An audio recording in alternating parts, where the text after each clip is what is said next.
ये छोटी सी वीडियो मैं लेके आया हूं उन बच्चों के लिए जिनको जेई 2027 का पेपर देना है, चाहे वो 12th क्लास में हो चाहे वो ड्रॉपर हो। हम ये नहीं बोल सकते कि यार देख ये स्ट्रेटेजी फॉलो कर तो तू सेलेक्ट हो जाएगा। भाई ऐसा नहीं होता है। क्या क्या चैलेंजेस आपको यहां पर फेस करने पड़ेंगे ये मैं तुझे अभी बता रहा हूं, इसलिए अभी से ही हमें उस पर काम करना है। मैं भारी भारी सवाल कर रहा हूं, लंबे लंबे चौड़े चौड़े खूब सवाल कर रहा हूं, एक एक दो दो पेज के सवाल कर रहा हूं, उनको बैठ के टट रहा हूं, ठीक है। और बाद में पता चला मेरी परसेंटाइल आई भैया 60%। ना मैं मेंस के लायक रहा ना मैं एडवांस के लायक रहा, एडवांस ने तो बुलाया नहीं।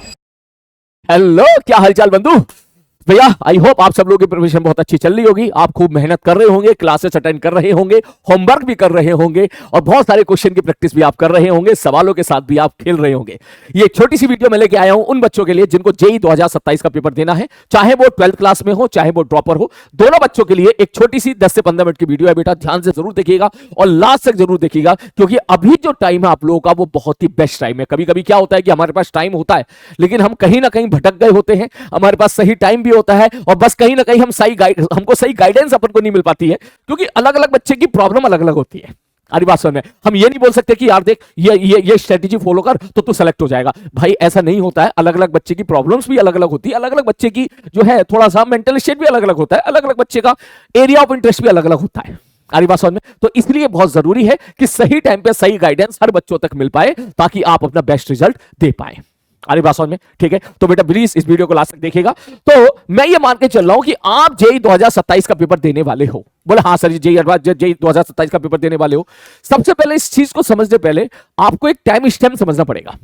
अरे बात समझ में? ठीक है सर जी, अभी हम लोग यहां पर हैं, अभी हम लोग यहां पर हैं जुलाई में। बोले ठीक है भैया, ओके, बिल्कुल सही बात कह रहे हो सर। अभी हम लोग कहां पर है मेरे भाई? अभी हम लोग यहां पर हैं, ठीक है।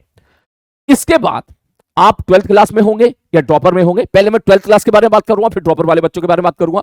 आपका सिलेबस बिल्कुल दनाता हुआ चल रहा होगा, बढ़िया तरीके से आप क्वेश्चन प्रैक्टिस करोगे बढ़िया तरीके से, और चलते चलते दिसंबर का जो फर्स्ट वीक आएगा उसमें आपका 12th का सिलेबस खत्म हो जाएगा। उसके बाद आपको मिलेंगे 45 दिन अप्रोक्सीमेटली। ठीक है सर जी, ओके। क्या क्या चैलेंजेस आपको यहां पर फेस करने पड़ेंगे ये मैं तुझे अभी बता रहा हूं, इसलिए अभी से ही हमें उस पर काम करना है। इसलिए वीडियो को ध्यान से सुनना बेटा, ध्यान से सुनना, फिर से बोल रहा हूं मैं, तो ध्यान से सुनना। ठीक ठीक है सर। 45 दिन के बाद फिर जनवरी आएगा, अप्रोक्सीमेटली 20 जनवरी से 30 जनवरी के बीच में आपका जेई मेंस का फर्स्ट अटेम्प्ट आएगा। क्लियर है? जिसमें से 90% बच्चे बाहर हो जाएंगे, 10% बच्चे मिलेंगे जिनको बोला जाएगा कि आप जेई एडवांस का पेपर दे सकते हो। कड़वी बात है लेकिन रियलिटी है, सच बात है। ठीक ठीक है सर जी, ओके। उसके बाद फिर आप फरवरी और मार्च में एंटर करोगे, वहां पर आपका पाला पड़ेगा बोर्ड से। बोर्ड तो देना है भाई साहब, यस, इसके बारे में बात करेंगे हम लोग। उसके बाद कहीं कहीं फरवरी में एग्जाम होता है, कहीं कहीं मार्च में एग्जाम होता है। फिर उसके बाद आएगा अप्रैल, और अप्रैल के फर्स्ट वीक में अप्रोक्सीमेटली 2 अप्रैल से 10 अप्रैल के बीच में आपका जेई मेंस का सेकंड अटेम्प्ट होगा। 2-4 दिन ऊपर नीचे हो सकता है डेट। ठीक है सर जी, ओके। उसके बाद फिर आपका रिजल्ट आएगा, victory celebration, sorry victory celebration तो नहीं होगा लेकिन रिजल्ट आएगा। जब रिजल्ट आएगा आपके दोस्त लोग सेलेक्ट होंगे, किसी की 99 परसेंटाइल आएगी, किसी 98 परसेंटाइल आएंगे, वो लोग सेलिब्रेट कर रहे होंगे। ठीक, इसलिए आपको भी भैया 99 98 तो लेके आना ही आना, चाहे कुछ भी हो जाए। ठीक ठीक है सर जी, ओके। उसके बाद फिर आपका मई में होगा जेई एडवांस का एग्जाम, जिसके लिए आप प्रिपरेशन कर रहे हो। 2 साल का आप लोगों ने सोचा था कि हम 2 साल पूरी मेहनत करेंगे, जी जान लगाएंगे और जेई एडवांस 2027 का पेपर फोड़ेंगे। इसमें ध्यान देने वाली बात क्या है बेटा, समझ में आ रही बात? ध्यान देने वाली बात यह है कि इसके बाद ये तो बीच में 45 दिन आ रहे हैं जिसमें तू थोड़ा सा फ्री रहेगा, लेकिन जैसे ही तू जनवरी के अंदर एंटर करेगा फिर तू देख वहां पर जनवरी में फर्स्ट अटेम्प्ट है, फरवरी में बोर्ड है, मार्च में तू दोनों को समेटेगा, अप्रैल में फिर से आपका सेकंड अटेम्प्ट है और अप्रैल के बाद मई में आपका जेई एडवांस का पेपर है। इसका मतलब वहां पर आप एज सच थ्योरी में कुछ बहुत बड़ा इंप्रूवमेंट नहीं कर पाओगे। ध्यान से सुनना मेरी बात, ये मैं अपने एक्सपीरियंस से बता रहा हूं। अरे बात समझ में? इसका मतलब थ्योरी को अच्छे से कवर करने का जो सबसे बेस्ट टाइम है वो तेरा ये सबसे बेस्ट टाइम है बेटा, ये सबसे बेस्ट टाइम है, ये सबसे बेस्ट टाइम है। अरे बात समझ में? जो आगे आने वाले तेरे कितने महीने हो गए जरा चेक करके देख ले, कितने महीने हो गए? 1 2 3 4 5 महीने, 150 दिन, दिसंबर के 6-7 दिन मान ले, अप्रोक्सीमेटली 150 दिन मान ले। 150 दिन तेरी लाइफ के सबसे इंपॉर्टेंट दिन है बेटा, याद रखना मेरी बात। इस 150 दिन में तू चाहे तो जेई एडवांस फोड़ सकता है, और इस 150 दिन में तू चाहे तो ऐसे ही बर्बाद कर दे और फिर यहां जाएगा तो बहुत परेशान होगा, और तेरे दोस्त सेलेक्ट हो गए आईआईटी में जाते हुए तुझे दिख रहे होंगे। अब तू सोच तुझे क्या चाहिए। अरे बात समझ में? क्लियर है? यस, 150 दिन बहुत इंपॉर्टेंट है। क्या किन किन बातों पे ध्यान देना है, कैसी स्ट्रेटेजी रखनी, अब जरा ध्यान से सुनना। अब एक स्ट्रेटेजी सब पे फॉलो नहीं हो सकती। एक कॉमन सा स्टेटमेंट, कॉमन सा क्वेश्चन होता है कि सर मेंस के लिए पढ़े या एडवांस के लिए पढ़े? ये दोनों के लिए पढ़ें। आमतौर पर हर बच्चा या हर किसी से भी आप अपने दोस्त से बोलोगे तो वो यही बोलेगा, तू ना मेंस और एडवांस दोनों के लिए पढ़ या फिर एडवांस के लिए पढ़। लेकिन मैं रियलिटी बता रहा हूं बेटा, ये डिसीजन लेने से पहले आप जहां भी पढ़ रहे हो, ऑफलाइन में पढ़ रहे हो या ऑनलाइन में पढ़ रहे हो, पहले आप अपने मार्क्स देखो, टेस्ट में आपके मार्क्स आ कैसे रहे हैं। और ईमानदारी के साथ देखो, अगर आप ऑनलाइन पेपर दे रहे हो तो उसमें चीटिंग नहीं करना है बेटा, बिल्कुल चीटिंग नहीं करना है। अगर आपके मार्क्स टेस्ट में 10% से कम ही आ रहे हैं, जेई एडवांस के लिए बोल रहा हूं मैं, जेई एडवांस के लिए, जो वो जेई एडवांस का पेपर जिसमें मल्टीपल चॉइस क्वेश्चन भी होते हैं, वो जेई एडवांस का पेपर जिसमें पैराग्राफ भी आता है, वो जेई एडवांस का पेपर जिसमें इंटीरियर टाइप भी होता है, जो प्योरली जेई एडवांस का पेपर होता है, जो कि ऑनलाइन में पीडब्ल्यू से हम लोग भी कराते हैं और सभी लोग करवाते हैं। अगर उस पेपर में तेरे 10 से 12% से कम मार्क्स आ रहे हैं, या 15% भी मान ले तू, 15% से कम मार्क्स आ रहे हैं, तो बेटा तू मेंस पे ज्यादा फोकस कर, क्योंकि मेंस का पेपर बहुत ही प्रेडिक्टेबल है। मेंस का पेपर बहुत ही आसान है। मेंस का पेपर ऑलमोस्ट सिर्फ फॉर्मूला बेस होता है। 25 में से 20 सवाल तुझे बहुत ही आसान देखने के लिए मिलेंगे और बहुत ही फॉर्मूला ओरिएंटेड देखने के लिए मिलेंगे। पहले तू वो कर, वरना फिर तो बाद में बोलेगा कि सर जेईई मेंस बंद दे दिया और मेरी परसेंटाइल जो आ रही है, मैं एडवांस के लिए पढ़ता रह गया। कह रहे मैं भारी भारी सवाल कर रहा हूं, लंबे लंबे चौड़े चौड़े खूब सवाल कर रहा हूं, एक एक दो पेज के सवाल कर रहा हूं, उनको बैठ के रट रहा हूं, ठीक है, और बाद में पता चला मेरी परसेंटाइल आई भैया 60 परसेंटाइल। ना मैं मेंस के लायक रहा, ना मैं एडवांस के लायक रहा। एडवांस ने तो बुलाया नहीं, एडवांस वाले तो भैया 90 91 परसेंटाइल से ऊपर वालों को अलाउ करते हैं। ध्यान से सुनना मेरी बात, सही बात बोल रहा हूं मैं। हर साल ऐसा होता है बेटा, हर साल ऐसा। अगर ऐसा कोई बच्चा है तो नीचे बात कमेंट बॉक्स में टाइप कर सकता है, बिल्कुल कर सकता है। हर साल ऐसा होता है। कुछ बच्चे क्या करते हैं, उनको करनी मेंस की चाहिए थी और वो जबरदस्ती लगे रहते हैं, एक एक सवाल में 2-2 4-4 घंटे का टाइम वेस्ट कर रहे हैं, और पता चला ना मेंस निकला ना एडवांस निकला। लेकिन कोई अपने आप को कम नहीं समझता। आप कैसे पता करोगे कि आप वो बच्चे हो या नहीं हो? आप पता करोगे अपने मार्क्स देख के। अगर आपके मार्क्स 10% से कम आ रहे हैं ओवरऑल, तो बेटा मेंस ओरिएंटेड होकर पढ़ाई करो। सबसे पहले मेंस निकालो आप, सबसे पहले 95 परसेंटाइल के अंदर आओ आप, सबसे पहले 96, 97, 98, 99 परसेंटाइल के अंदर आओ आप। उसके बाद अपने आप को प्रूव करना एडवांस के लिए। पहले अब तू से सिक्योर हो जा, पहले तू 98, 99 में तो आ। पहले तो सिंपल छोड़ फॉर्मूला में सवाल तो कर, क्योंकि जेईई मेंस का पेपर तू उठा के देख ले, जो तुमने 11th क्लास के पेपर भी देखा होंगे, कितने आसान आते हैं फॉर्मूला में सवाल, डायरेक्टली प्रेडिक्टेबल क्वेश्चन आते हैं, एकदम सेम उसी पैटर्न पर सवाल आ रहे हैं। तो उस केस में आपको क्या करना है, उस केस में आपको जेईई मेंस के जितने भी क्वेश्चन हैं, उन क्वेश्चन को 2 से 3 बार लगाने हैं बेटा। एक बहुत बड़ा सवाल लेके बैठ जाओ और 1 घंटे तक उसी सवाल के साथ लड़ते रहो। उससे बढ़िया है 1 घंटे में तू 50 सवाल कर, 1 घंटे में तू 40 सवाल कर, जेईई मेंस के सवाल कर, बार बार कर।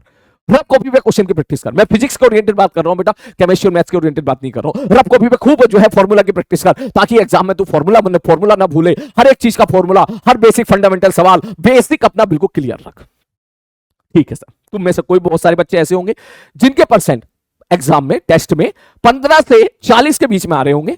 तो मैं उन्हें बोलूंगा बेटा, अगर आप 15 से 40 के बीच में आपके मार्क्स आ रहे हैं, मन का ठीक है, तो इसका मतलब आपके अंदर काबिलियत तो है, आप एडवांस निकाल सकते हो, बिल्कुल निकाल सकते हो, लेकिन आपको मेंस को भी फोकस करके चलना है। इसका मतलब मेंस और एडवांस दोनों पे आपको फोकस करके चलना है। सारी बात समझ में क्लियर है? ओके, आप एडवांस भी निकाल सकते हो, मेंस भी। तो वो बच्चे एक साथ पढ़े, वो मेंस भी करे, वो एडवांस भी करे। अब किसी कोई बच्चा है, उसके 40% मार्क्स आ रहे हैं टेस्ट में, 30% मार्क्स आ रहे हैं, तो मैं उसे नहीं बोलूंगा कि तू एडवांस मत कर, बिल्कुल कर एडवांस, सब कुछ कर। फिर तो सब कुछ कर, तू मेंस भी कर, तो एडवांस भी कर। ये जो मैंने मार्क्स बोले ना बेटा, ये एडवांस के लिए मार्क्स बोले मैंने, एडवांस के पेपर में मार्क्स बोले। अरे बात समझ में? ठीक है। तो एडवांस के लिए पढ़ने के लिए क्या करना है, सबसे पहले एचसीबी पूरी की पूरी एचसीबी आप लगाइएगा, पूरी की पूरी एचसीबी आप लगाइएगा, जो आपकी एक्सरसाइज होती है, जितनी ज्यादा से ज्यादा लगा सके। क्यों? क्योंकि उससे हमें थोड़ा सा हमको पता चलता है कि क्वेश्चन कैसे फ्रेम किया जाता है, उससे हमको पता चलता है सिली मिस्टेक्स कहां कहां होती है, उससे हमको पता चलता है कि डेटा के साथ कैसे खेलना है। उसके बाद एरोडॉप लगाओ, एरोडॉप के सिलेक्टेड क्वेश्चन लगाओ। सारे क्वेश्चन लगाने के लिए नहीं होते हैं, जो क्वेश्चन आपके सर आपको बोले वो एरोडॉप के क्वेश्चन लगाओ। और सबसे इंपॉर्टेंट चीज, जेईई एडवांस के पीवाईक्यू, वो तो आप जरूर लगाओ, भर भर के लगाओ, क्योंकि जेईई एडवांस के पीवाईक्यू आपको बहुत कुछ सिखाते हैं। वो आपको बताते हैं कि देख हम ऐसे सवाल पूछते हैं, वो आपको बताते हैं कि देख ऐसे मल्टीपल चॉइस के साथ खेलना होता है, देख ऐसे लैंग्वेज के साथ खेलना होता है, देखो ऐसे डेटा हम तुम्हें देंगे, देखो हम यहाँ पे मुश्किल डेटा भी दे सकते हैं कि आप गुणा भाग में फंसो। तो वो बेसिकली आपको हर तरह के जेईई एडवांस के पेपर के लिए कहीं ना कहीं तैयार करते हैं और आपको बताते हैं कि देख हम ऐसे ऐसे पूछते हैं, तो अपनी प्रिपरेशन इस लायक कर रहा है नहीं कर रहा है, तो ये पता कर। अब कैसे पता करें कि आपकी जेईई एडवांस की प्रिपरेशन ठीक जा रही है नहीं जा रही है? ये पता करने के लिए एक बार जेईई एडवांस के पीवाईक्यू देखो। अगर आपसे 50% से ज्यादा पीवाईक्यू बन रहे हैं या 50% पीवाईक्यू बन रहे हैं तो आप बिल्कुल सही जा रहे हो। और अगर आपसे 50 से कम बन रहे हैं तो इसका मतलब बेटा आपकी प्रिपरेशन थोड़ी सी गड़बड़ हो रही है। उसको फिर सुधारो, फिर भैया जो कहां कमी रह गई उस कमी को दूर करो। एक बार उन क्वेश्चंस को देखो, ऐसा क्या है जो क्वेश्चन तू नहीं कर पाया, क्या है जो तू नहीं सोच पाया, क्या तूने क्लास छोड़ी थी, क्या तूने जो है क्वेश्चन प्रैक्टिस कम करी थी, क्या सो गया था क्या क्लास में। इन बातों का बेटा विशेष ध्यान दीजिएगा। हमारी बात समझ में। और ऐसे बच्चे जो टेस्ट में 50% से ज्यादा मार्क्स लेके आ रहे हैं, हमारी बात समझ में, ऐसे बच्चे जो टेस्ट में 50%, एडवांस के टेस्ट में 50% से ज्यादा मार्क्स लेके आ रहे हैं, उनका सिलेक्शन श्योर शॉट है बेटा। अगर वो ईमानदारी के साथ 50% से ज्यादा सिलेक्शन लेके आ रहे हैं, ईमानदारी के साथ बिना चीटिंग के, तो यस उनकी गारंटी है, 99% पॉसिबिलिटी है और गारंटी है कि वो जेईई एडवांस में सेलेक्ट हो जाएंगे। वो अपनी प्रिपरेशन ऐसे ही जारी रखें, लेकिन वो उनसे मैं बोलूंगा कि थोड़ा सा मेंस के पेपर भी आप देते रहिए। कभी कभी ऐसा भी देखा गया है कि कुछ बच्चे एडवांस में तो अच्छा परफॉर्म करते हैं लेकिन मेंस में कुछ गड़बड़ कर देते हैं। अरिवासन में वो बच्चे अपना जो है मेंस और एडवांस दोनों पे फोकस करें और एडवांस की प्रिपरेशन अपनी ऐसी ही जारी रखें। वो एचसीबी पूरी लगाएं, एरोडॉप भी ऑलमोस्ट जितने सिलेक्टेड क्वेश्चंस होते हैं वो भी सारे लगाएं, जेईई एडवांस के पीवाईक्यू भी लगाएं। आरी बात समझ में क्लियर है। इसके साथ साथ एक बहुत बड़ा इशू होता है जिसका नाम होता है 11th का बैकलॉग। ये बहुत परेशान करता है बच्चों को। मैं भी पढ़ा रहा हूं लक्ष्य बैच में, हमारे बच्चे भी परेशान रहते हैं कभी कभी बीच में कि सर हमारा तो 11th का बैकलॉग है, अब हम क्या होगा। सबसे पहली बात, क्या 11th का बैकलॉग है तो बिना 11 के बैकलॉग क्लियर किए क्या हम सेलेक्ट हो सकते हैं? नहीं हो सकते, नहीं हो सकते बेटा। खत्म करना पड़ेगा, कोई और रास्ता नहीं है, करना ही पड़ेगा चाहे कुछ भी हो जाए, और कोई ऑप्शन नहीं है हमारे पास। हमारी बात समझ में। क्योंकि भाई साहब अगर 50-50 मान के चलो यार, ठीक है, तो अगर तू जेईई मेंस का पेपर ही ले ले पहले, तो जेईई मेंस के पेपर में अगर तू बात करो 25 सवाल आ रहे हैं तो 25 में से 12 से 13 सवाल तो 11 क्लास के। पहले तो जेईई मेंस का पेपर दोगे और एडवांस में भी 50% तक पेपर आ जाता है यहां से, तो बैकलॉग तो कवर करना पड़ेगा, बिना कवर किए नहीं कर सकते, नहीं छोड़ सकते। अब बात है सर कैसे कवर करें, कब कवर करें।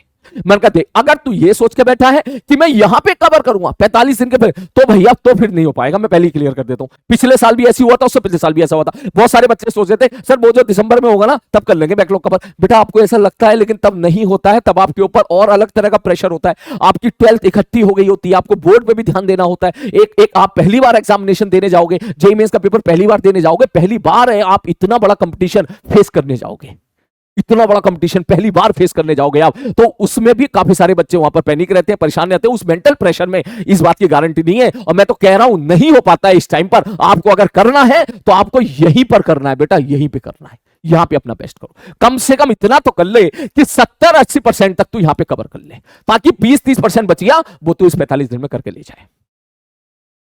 आगे बात समझ में। सर ये हम कैसे करें 70-80% इस दौरान? संडे का यूटिलाइजेशन करो। बस एक तू ऐसे समझ ले तेरे पास 7-8 महीने पूरी जान लगा दे, संडे वनडे छोड़ कुछ टाइम के लिए, ठीक है। संडे पे अपना टाइम निकालो, लिस्ट बनाओ, लिस्ट बनाओ कि कौन कौन से चैप्टर के तुम्हारे बैकलॉग। अब ये नहीं कि हम यूनिट एंड डायमेंशन पढ़ेंगे 2 महीने तक, फिर नहीं, बिल्कुल नहीं। अपने टाइम को समझो, टाइम की वक्त की कीमत समझो। आप देखो कौन कौन से चैप्टर्स आपका ऐसा है जो वीक रह गया है। सर इसकी सर 11 की प्रिपरेशन कैसे करें? वो प्रिपरेशन करो, अगर आप किसी ऑफलाइन क्लास में पढ़ रहे हो तो आपके टेस्ट में जो मार्क्स, टेस्ट में जो सब्जेक्ट आ रहे हैं उसके हिसाब से पढ़ लो। और अगर ऐसा कुछ नहीं है तो पहले आप इंडिपेंडेंट चैप्टर से शुरुआत करो। इंडिपेंडेंट चैप्टर मतलब जिन चैप्टर में बहुत अलग ही चैप्टर है, जैसे तेरा थर्मल प्रॉपर्टी वाला हो गया, हीट वाला पोर्शन हो गया, बिल्कुल अलग है, पहले उसे निपटा। उसके बाद जैसे केटीजी थर्मोडायनेमिक्स हो गया, उसको निपटा, वो बिल्कुल अलग है। इलास्टिसिटी निपटा, उसको बिल्कुल अलग है। ग्रेविटेशन निपटा दे चाहे तो, उसको अलग है। अरे बस सामने एरर हटा, वो एरर को निपटा ले, वो भी अलग है। ये जो इंडिपेंडेंट चैप्टर है छोटे छोटे, जो कि बहुत स्कोरिंग होती है, हाई स्कोरिंग होती है, पहले आप इसको निपटाओ। उसके बाद फिर आप बड़े बड़े चैप्टर की तरफ जाओ, जैसे आपका फ्लूइड हो गया, न्यूटन ऑफ मोशन हो गया, सेंटर ऑफ मास हो गया, और इनके भी सिलेक्टेड आर्टिकल पकड़ो। अरे बस जैसे सेंटर ऑफ मास है, भाई आज हम कुछ नहीं पढ़ेंगे, एक टारगेट बना, आज हम कुछ नहीं पढ़ेंगे, हम सेंटर ऑफ मास में केवल लोकेशन निकालना सीखेंगे और केवल कोलिजन के सवाल खींचेंगे, बस खत्म। तूने इतना कर लिया, तेरा 50% सेंटर ऑफ मास खत्म हो गया। अरे बात सामने, एक दिन तू डिसाइड कर ले कि सेंटर ऑफ मास में आज केवल और केवल हम केवल मोमेंटम कंजर्वेशन पे बेस्ड क्वेश्चन करेंगे, हो गया काम। उसी प्रकार से रोटेशन को डिवाइड कर ले, डरने की कोई जरूरत नहीं है। ये नहीं कि सारा रोटेशन एक साथ पढ़ूंगा, तू सोचते भैया आज रोटेशन में केवल मोमेंट ऑफ इनर्शिया पढ़ूंगा, बस खत्म, और लगा दे टिक, मोमेंट ऑफ इनर्शिया कंप्लीट। और एक दिन सर आज फिक्स एक्सिस रोटेशन मोशन पढ़ूंगा, टॉर बराबर आई अल्फा लगाना सीखूंगा, बस। फिर किसी दिन बोले आज केवल वर्क एनर्जी थ्योरम लगाना सीखूंगा फिक्स एक्सिस रोटेशन में। ऐसे आपको छोटे छोटे टारगेट बनाने पड़ेंगे, और इस छोटे छोटे टारगेट बनाने के लिए सबसे ज्यादा आपके लिए जो हेल्पफुल होगा वो होगा यूट्यूब पे वन शॉट सेशन। ऑलमोस्ट हर चैप्टर के मैंने भी वन शॉट सेशन ले रखे हैं, आप वहां से जा सकते हैं और वहां पे जाके बढ़िया तरीके से आप अटेंड कर सकते हो। हर बहुत सारे बच्चे होते हैं हर साल वहां से अपना बैकलॉग कवर करते हैं और धांसू लेवल के फिजिक्स अपनी वहां से कर लेते हैं। आरी बात सामने, लेकिन करना तो पड़ेगा बेटा, करना तो पड़ेगा। और एक चीज और बोलूंगा बेटा, इस लाइन को जरूर लिख लेना जो मैं बोलने वाला हूं, किसी भी चैप्टर को बिल्कुल ब्लैंक मत छोड़ना, तो बिल्कुल ब्लैंक मत छोड़ना। अगर आप में से किसी बच्चे को फ्लूइड मैकेनिक्स से डर लगता है कि मेरे को फ्लूइड मैकेनिक्स नहीं आती, मैं उसको छोड़ के जाऊंगा जेईई मेंस के पेपर में, ना, बिल्कुल गलती मत करना। क्योंकि जेईई मेंस का जो पेपर आता है, सबसे पहले जो जेईई मेंस का पेपर होता है मेरे भाई, वो पेपर बहुत ही प्रेडिक्टेबल होता है, वो पेपर बहुत ही फॉर्मूला बेस्ड होता है। क्या पता किस चैप्टर से कौन सा आसान सवाल आए, तू फ्लूइड मैकेनिक्स छोड़ के चला गया और बाद में चला गया कि फ्लूइड का एक सिंपल सा सवाल आ गया 2s/r पर, खत्म कहानी। हाइट इन कैपिलरी पे सवाल आ गया 2s cos θ r ρg। तुझे फ्लूइड आती हो ना आती हो, लेकिन तुझे फॉर्मूला पता है, तू सवाल कर लेगा उससे। टर्मिनल वेलोसिटी पे सवाल आ गया, हर साल एक सवाल आता है टर्मिनल वेलोसिटी पर, हर साल एक सवाल आता है टर्मिनल वेलोसिटी पे, कहीं ना कहीं वो फॉर्मूला वैल्यू पुट करनी होती, सॉल्व करके आंसर निकालना होता है। इस तरीके से काम करना है। रोटेशन नहीं आता भाई, मन नहीं आता रोटेशन, आप कैसे करूं मैं, तो भाई मोटा मोटा पढ़ के चला जा कि भैया इंक्लाइन प्लेन पर अगर बॉडी को छोड़ेंगे तो उसका एक्सेलरेशन कितना होगा, जी sin θ upon 1 + i upon mr²। आता ही है सवाल इस पे। आपको ऐसे काम करना है, छोड़ना कोई भी चैप्टर बिल्कुल नहीं है, कोई भी चैप्टर बिल्कुल नहीं छोड़ना, चाहे कुछ भी हो जाए। आरी बात समझ में क्लियर है? ओके चलो ठीक है सर जी। ओके अगला पार्ट, सर जी हमारा 11th का सिलेबस। मैंने कहा ठीक है, अगर बैकलॉग है तो एटलीस्ट इतना कर लेना कि इजी क्वेश्चन आप करके ले जाओ। आरी बात समझ में, मैं कोई भी चैप्टर बिल्कुल ब्लैंक छोड़ के मत जाना, चाहे 11th का हो चाहे 12th का हो। अच्छा, और एक चीज और मैं आपको अच्छी बात बता दूं बेटा, इलेक्ट्रोस्टैटिक्स में 11th का यूज होता है, लेकिन इलेक्ट्रोस्टैटिक्स के बाद के जो चैप्टर है ना, करंट इलेक्ट्रिसिटी, उसमें 11th का कोई यूज नहीं है। कैपेसिटर, उसमें 11th का कोई यूज नहीं है, बस 2-4% पर यूज है, बस खत्म। मैग्नेटिज्म, उसका 11th का कुछ खास यूज नहीं है, उसमें भी थोड़ा सा यूज आता है हल्का सा, वो क्लास में समझ में आ जाएगा तेरे को। ईएमआई में कोई खास यूज नहीं है, अल्टरनेटिंग करंट टोटल अलग है, मॉडर्न फिजिक्स बिल्कुल अलग है, वहां भी 11th का कोई यूज नहीं है। सेमीकंडक्टर, वहां भी 11th का कोई यूज नहीं है, और रे ऑप्टिक्स, वहां भी 11th का कोई यूज नहीं है। मतलब आगे आने वाले जितने चैप्टर्स हैं, उन चैप्टर्स में मुश्किल से 3 या 4% मुश्किल से सवाल जो है तुम्हारे 11th के यूज वाले होंगे। बाकी बिल्कुल फ्रेश आर्टिकल है, फ्रेश चैप्टर। मतलब आज से ही अगर तू शुरुआत कर दे तो इसका मतलब तेरा आगे आने वाला जो 12th है वो तू बढ़िया तरीके से कंप्लीट कर सकता है। आगे मेरी बात समझ में क्लियर है? इसके अलावा यस, आपको बोर्ड पे भी ध्यान देना है। अब बोर्ड के लिए क्या करना है, बोर्ड के लिए आई विल सजेस्ट कि कोई पीवाईक्यू जो आपकी आती है बोर्ड की, वो अरेंज कर लो 10 साल की। और जो चैप्टर आप देख, कोई भी बच्चा जो सेलेक्ट होके गया ना, तो उससे पूछना, 99% बच्चे आपको यही बात बोलेंगे कि अगर आप बढ़िया तरीके से एडवांस की प्रिपरेशन कर रहे हो, या जेईई मेंस प्लस एडवांस दोनों की प्रिपरेशन एक साथ क्लास में कर रहे हो, या आप सारी क्लासेस ऑनलाइन बढ़िया तरीके से अटेंड कर रहे हो, तो आपको फिजिक्स और केमिस्ट्री और मैथ, इन तीनों सब्जेक्ट के लिए अलग से पढ़ने की जरूरत बोर्ड में नहीं पड़ेगी। ये बात सच है। आप किसी भी बच्चे से पूछ लेना, इक्का दुक्का कोई एग्जाम्पल हो गया कि उसकी मार्किंग ही खराब हो गई, उसमें बच्चे की भी गलती नहीं थी, ठीक है, तो भैया कुछ नहीं कह सकते उस चीज को लेके। लेकिन अगर आप लाइव क्लास, जैसे हम अपने बैचेस के बारे में बात करें, हमारे जो है जैसे लक्ष्य बैच चल रहे हैं, अगर आप लक्ष्य बैच की सारी क्लासेस अटेंड कर रहे हो, ठीक है, या आप कहीं ऑफलाइन क्लास में पढ़ रहे हो, विद्यापीठ में पढ़ रहे हो, कहीं आप सारी क्लास अगर अटेंड कर रहे हो, तो बेटा आपकी फिजिक्स, केमिस्ट्री और आपकी मैथ्स आपकी वहीं से कवर हो जाती है। That is sufficient. बस आपको जो 2 ऑप्शनल आपके सब्जेक्ट होते हैं, हिंदी इंग्लिश है या जो भी है, उसके लिए आपको थोड़ा सा पढ़ना पड़ता है। लेकिन फिर भी आई विल सजेस्ट कि आप एक बार पीवाईक्यू की बुक जरूर ले लीजिएगा बोर्ड की, जो आपको बताएगी कि हमने पिछले 10 साल में ऐसे सवाल पूछे, तब आप वहां से बेहतर तरीके से देख पाओगे। और उन सवालों को पढ़ते रहो, उन सवालों को पढ़ते रहो और लिख लिख के प्रैक्टिस करते रहो। हमारी बात समझ में? इस प्रकार से आप अपने पीवाईक्यू की जो है बोर्ड के पीवाईक्यू बोर्ड के माध्यम से आप अपनी बोर्ड की प्रिपरेशन कर पाओ। लिखने की हैबिट डालो, थोड़ी सी लिखने की हैबिट डालो, ठीक है, कि वहां पे अब पता कैसे चलेगा लिखना कैसे, पता कैसे चलेगा क्वेश्चन कैसे आते हैं, वो तुम्हें पीवाईक्यू से बहुत पता चल जाएगा। पीवाईक्यू बुक ले लीजिएगा, फिर पीडीएफ मिल जाती है यार, तू इसमें माहिर है यार, डाउनलोड कर लेगा इधर से कहीं ना कहीं से, ठीक है, वहीं से तो चेक कर लेना, फिर वहां से तेरे को आइडिया मिल जाएगा कि भैया। और हाँ, पिछली अभी आजकल तो जो है 12th का पेपर में भी फिजिक्स में न्यूमेरिकल ज्यादा पूछे जा रहे हैं, वो तो हम वैसी क्लास के दम पे कर लेते हैं उनको। लेकिन फिर भी आई विल सजेस्ट कि पीवाईक्यू बुक ले लीजिएगा, कहीं ना कहीं से जुगाड़ कर लेना, और वहां से एक बार देखना कैसे क्वेश्चन आ रहे हैं और सॉल्यूशन में किस प्रकार से आपके आंसर को रिप्रेजेंट किया जा रहा है, ये एक बार जरूर देखिएगा। और ये कैसे पता चलेगा, जब आप पढ़ोगे। लेकिन इसको पढ़ने के लिए आपकी बहुत ज्यादा मेहनत नहीं जाएगी, आप हफ्ते में किसी एक दिन भी लेके बैठ जाओगे ना, आपका काम हो जाएगा। आरी बात समझ में? ठीक है, तो बेटा ये है सारी बातें। इसके बाद सारे डिसीजन आपको टेस्ट मार्क्स से लेने हैं। फिर भी आई विल सजेस्ट, अगर कोई बच्चा मेंस और एडवांस दोनों की प्रिपरेशन कर रहा है, जे एडवांस के पीवाईक्यू भी लगाने हैं, जे मेंस के पीवाईक्यू भी लगाने हैं, एचसीबी लगानी है, एरोडोपिक सिलेक्टेड क्वेश्चन, और जो आपके मॉड्यूल है ठीक, वो भी आपको डेफिनेटली लगाने हैं। ज्यादा से ज्यादा, जितना ज्यादा से ज्यादा तू कर सकता है बेटा, उतना ज्यादा से ज्यादा करो और कोशिश करो इसको फोड़ने की, क्योंकि जब आप इसको फोड़ दोगे, ये वाला पेपर जब आप फोड़ दोगे बेटा, तभी उसके बाद जो है आप एडवांस के लिए टेंशन फ्री होकर पढ़ पाओगे। और यहां से यहां तक के लिए आपके पास 110 दिन हो गए, जो कि काफी होते हैं बढ़िया तरीके से फोड़ने के लिए, क्योंकि इस दौरान क्लास में तो तुम सारा ही पढ़ो। अब 12th में हो तो 12th में ये नहीं कहोगे नहीं मैं तो मेंस लेवल का पढ़ूंगा, नहीं, क्लास में तो मास्टर एडवांस लेवल का पढ़ा रहा है, एडवांस लेवल का पढ़, उससे बहुत सारे फायदे होते हैं, उससे तेरा दिमाग खुलेगा। अरे बात हो, इससे तेरा दिमाग खुलेगा, क्वेश्चन का प्रेजेंटेशन देखेगा तो तू अच्छा ऐसे सवाल पूछे जाते हैं, तो ये क्लास में तो आप वही पढ़ो। लेकिन आप जो टेस्ट दे रहे हो, टेस्ट के आधार पर, आपके टेस्ट के मार्क्स के आधार पर आप अपनी सेल्फ स्टडी डिसाइड करो कि आप किस जगह पर हो। मैं ये नहीं चाहता कि आप में से एक भी बच्चा ऐसा हो जो भाई साहब परसेंटाइल ला रहा है 40-50%, मतलब उसकी मार्क्स आ रहे हैं उसको 2-4%, और वो इंप्रूव करके यहां पहले यहां फोड़ सकता था, लेकिन यहां फोड़ने के बजाय वो यहां करा। मेरा पॉइंट ये था बस। आरी बात समझ में क्लियर है? बस ये इसके बाद जो है, जैसे आपका ये वाला फर्स्ट अटेम्प्ट हो जाएगा, इसमें आपने फोड़ दिया, फिर तो एडवांस की प्रिपरेशन करना बढ़िया तरीके से, और उसी के बाद फिर आपका ये भी कवर हो जाएगा। इसकी टेंशन फिर नहीं रहेगी। तक यहां तक तूने फिजिक्स केमिस्ट्री में तूने अच्छा कर लिया, फिजिक्स केमिस्ट्री में तूने अच्छा कर लिया, उसके बाद जनवरी से बोर्ड के बीच में तुझे तकरीबन 20-25 दिन मिल जाएंगे, मिल जाते हैं। फरवरी मीडियम में पेपर है कि आप कब कहेंगे मार्च में पेपर होता है, तो उस दौरान वो जो ऑप्शनल सब्जेक्ट है उसकी प्रिपरेशन 8 से 10 दिन के अंदर हो जाती है, अगर तू बढ़िया तरीके से पढ़ लेगा तो। अरे बात समझ में? 10 दिन सफिशिएंट होते हैं। अरे 20 दिन मान ले यार, बहुत होते हैं 20 दिन तो, ठीक है। रोजाना 4-4 3-3 घंटा पड़ेगा तो भी उससे काम हो जाएगा। तब आपकी लाइव क्लास भी नहीं रहेगी, तब आपकी क्लासेस भी नहीं रहेगी, तो मेंटली भी तू फ्री रहेगा। लेकिन यहां तक पहुंचने से पहले अपना 12th का सिलेबस हर लेवल का, चाहे मेंस हो या एडवांस हो, हर लेवल का अच्छे तरीके से करके रखना बेटा। अरे बात समझ में? और 11th का कम से कम 70-80% भी कंप्लीट करके रखना, तभी तो यहां पर मेंटल फ्री रहेगा। और जब मेंटल फ्री रहेगा तो इन 45 दिनों में तो मेंस की प्रिपरेशन कर पाएगा, तो बोर्ड की प्रिपरेशन कर पाएगा, और साइड बाय साइड तो एडवांस की भी प्रिपरेशन कर पाएगा। क्लियर है? इसके बाद जो है बेटा, कुछ बच्चे जो हमारे ड्रॉपर वाले हैं, आई होप ड्रॉपर वाले बच्चे लगे पड़े होंगे, पागलों की तरह से मेहनत कर रहे होंगे। मैं उन्हें बोलूंगा आपके लिए इस साल एक एडवांटेज ये रहेगा कि बोर्ड नहीं देना है आपको, वो पिछले साल आप देके आ चुके हो। इसका मतलब जो पढ़ाई बीच में रुक जाती है कुछ बोर्ड की वजह से कुछ बच्चों की, वो आपके साथ नहीं होगा। तो आपसे तो मैं बोलूंगा भैया, तुम्हारा तो सीधा टारगेट होना चाहिए कि दिसंबर लास्ट तक 200 दिन मिल रहे हैं, 200 दिन मिल रहे हैं हमको, या फिर कुछ बैचेस में सिलेबस जनवरी में कंप्लीट होता है, ठीक है। मैं दिसंबर अगर आइडियल केस मानूं तो तुम्हारा टारगेट होना चाहिए कि सर दिसंबर तक 200 दिन में बढ़िया तरीके से दिन रात एक कर दे तू यहां पर। अभी के लिए तू मेंस और एडवांस दोनों के लिए पढ़ो, मेंस और एडवांस दोनों के लिए पढ़ो, बिल्कुल दोनों के लिए पढ़ो। और दिसंबर तक आप पूरी कोशिश करो मेरे भाई, दिसंबर तक आप पूरी कोशिश करो अच्छे तरीके से सिलेबस को कंप्लीट करने की।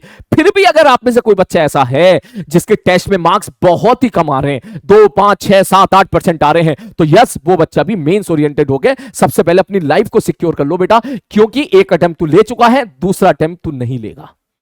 इसी साल अपन को कॉलेज में जाना है। तो आप में से कोई बच्चा ऐसा है जिसके मार्क्स बहुत ही कम आ रहे हैं, 10% से भी मार्क्स कम आ रहे हैं, तो मैं उसे बोलूंगा बेटा पहले तू 99 परसेंटाइल में आ जा, 98 परसेंटाइल में पहले तू आ जा। उसके लिए जेईई मेंस का फर्स्ट अटेम्प्ट तेरे को फोड़ना पड़ेगा, उसके लिए बढ़िया तरीके से तू यहां मेहनत कर, और भैया भर भर के तू सवाल लगा। आरी बात समझ में? दिस इज ऑल अबाउट, ठीक है। बस मेरी इन बातों का प्लीज ध्यान दीजिएगा, किसी मेरी आधी अधूरी बात को मत सुनिएगा, पूरी बात को सुनिएगा, ठीक है। जो भी मैं कह रहा हूं आपके बेटरमेंट के लिए, बेटरमेंट